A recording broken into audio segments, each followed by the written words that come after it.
సిద్దిపేట జిల్లా హుస్నాబాద్ లో వర్షం బీభత్సం సృష్టించింది. నిన్నటి నుంచి ఎడతెరిపి లేకుండా వర్షాలు కురుస్తున్నాయి. హుస్నాబాద్ చరిత్రలో రికార్డు స్థాయిలో ఇదివరకెన్నడూ లేని విధంగా 30 సెంటీమీటర్ల వర్షపాతం నమోదైంది.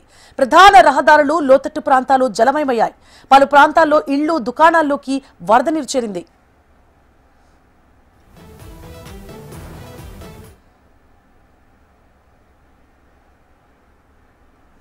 కట్కూర్లో 26 సెంటీమీటర్ల వర్షపాతం, చిగురుమామిడిలో 23 సెంటీమీటర్ల వర్షం నమోదయ్యాయి.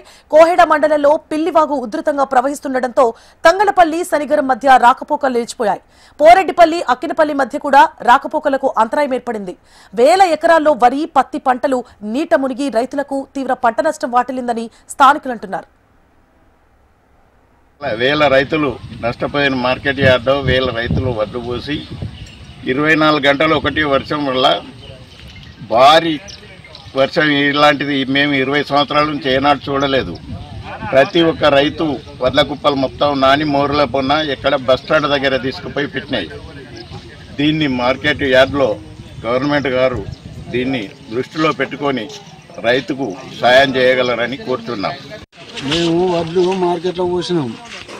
పోతే వర్షం బాగా వచ్చి 2 ట్రిప్లో వడ్లు ఒక ఇక్కు లేకుండా, గింజ లేకుండా కొట్టుకపోయినాయి.